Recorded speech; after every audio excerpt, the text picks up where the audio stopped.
अच्छे लोगों के साथ हमेशा बुरा क्यों होता है?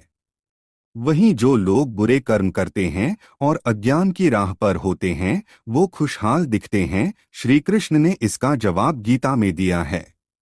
श्री कृष्ण ने अर्जुन को जवाब देते हुए समझाई है, ये बात लोगों को उनके कर्मों का फल हमेशा मिलता है। आपने महसूस किया होगा कि जो लोग अच्छे कर्म करते हैं वो परेशान रहते हैं, वहीं जो बुरे कर्म करते हैं वो खुशी से रह रहे होते हैं। अच्छे कर्म करने वाले परेशान होते हैं कि आखिर उन्हें इतनी परीक्षा क्यों देनी पड़ रही है, जबकि जो अधर्म की राह में हैं वो खुश हैं और जिंदगी का लुत्फ उठा रहे हैं। अगर आपके मन में भी ये सवाल आया है तो आज हम आपको इसका जवाब देंगे। ये जवाब वो है जो भगवत गीता में लिखा है और श्री कृष्ण ने अर्जुन को दिया। भागवत गीता में वर्णित कथा के अनुसार जब भी अर्जुन के मन में कोई दुविधा होती थी तो वो श्री कृष्ण के पास पहुंच जाते थे। एक बार की बात है, अर्जुन भगवान श्री कृष्ण के समीप आकर कहा कि वो दुविधा में हैं और इसका जवाब वो श्री कृष्ण से चाहते हैं। श्री कृष्ण ने पूछा कि क्या सवाल है?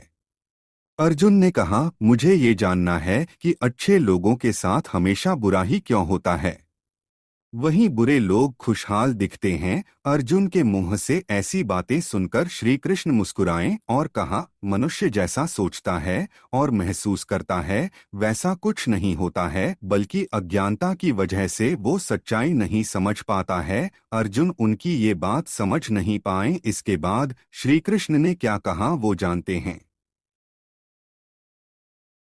श्री कृष्ण ने अर्जुन से कहा, पार्थ मैं तुम्हें एक कथा सुनाता हूँ, उसे सुनकर तुम समझ जाओगे कि हर प्राणी को उसके कर्म के हिसाब से ही फल मिलता है। प्रकृति हर किसी को अपनी राह चुनने का मौका देती है। अब वो मनुष्य की इच्छा पर निर्भर करता है कि उसे धर्म की राह चुननी है या अधर्म की। कथा शुरू करते हुए श्री कृष्ण ने कहा, एक नगर में दो पुरुष रहा करते थे। एक पुरुष व्यापारी था जिसके जीवन में धर्म की बहुत महत्ता थी। वो पूजा पाठ में यकीन रखता था। वो हर रोज मंदिर जाता था और दान धर्म भी करता था और हर रोज भगवान की पूजा करता था। वहीं दूसरा पुरुष बिल्कुल विपरीत था। वो हर रोज मंदिर तो जाता था लेकिन पूजा करने नहीं, बल्कि मंदिर के बाहर से जूते चप्पल चुराने। उसे दान और धर्म से कोई लेना देना नहीं था।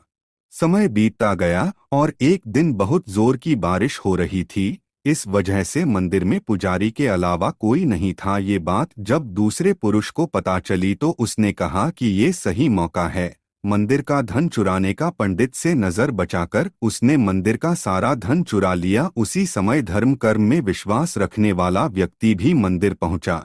दुर्भाग्य से मंदिर के पुजारी ने उसे ही चोर समझ लिया और चिल्लाने लगे। वहां लोग एकत्र हो गए और उसे बहुत मारा। किसी तरह वो बचते बचाते वहां से निकला तो दुर्भाग्य ने उसका साथ वहां भी नहीं छोड़ा।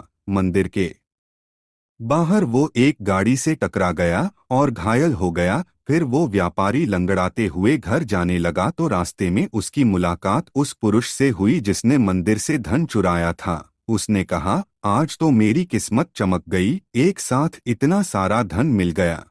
ये सब देखकर उसे बहुत बुरा लगा और उसने अपने घर से भगवान की सारी तस्वीरें निकाल दी। कुछ सालों बाद दोनों की पुरुषों की मृत्यु हो गई। मरने के बाद जब दोनों यमराज की सभा में पहुंचे और भले पुरुष ने दूसरे व्यक्ति को देखा तो उसे बहुत गुस्सा आया। उसने क्रोधित होकर यमराज से पूछ ही लिया, मैं तो हमेशा अच्छे कर्म करता था, दान में विश्वास रखता था, उसके बदले जीवन भर मुझे अपमान और दर्द ही मिला। और इस व्यक्ति को नोटों से भरी पोटली, आखिर ऐसा भेदभाव क्यों?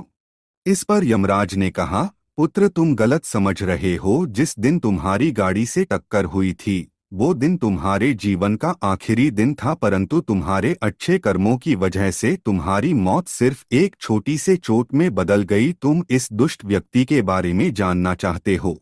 दरअसल इसके भाग्य में राजयोग था, मगर इसके कुकर्मों और अधर्म की वजह से वो सिर्फ एक छोटी सी धन की पोटली में बदल गया। कथा सुनाने के बाद श्री कृष्ण अर्जुन से कहते हैं, पार्थ क्या अब तुम्हें तुम्हारे सवाल का जवाब मिल गया? ऐसा सोचना कि भगवान तुम्हारे कर्मों को नजरअंदाज कर रहे हैं ये बिल्कुल भी सत्य नहीं है। भगवान हमें कब क्या किस रूप में दे रहा है मनुष्य को समझ में नहीं आता है, मगर आप अच्छे कर्म करते रहें तो भगवान की कृपा हमेशा बनी रहती है। इसलिए अपने अच्छे कर्मों को बदलना नहीं चाहिए, क्योंकि उसका फल हमें इसी जीवन में मिलता है। इसलिए मनुष्य का फर्ज है कि वो हमेशा अच्छे कर्म करते रहें, क्योंकि श्री कृष्ण ने गीता में भी बताया है कि किसी के द्वारा किया गया कर्म बेकार नहीं जाता है, चाहे वो अच्छा हो या बुरा।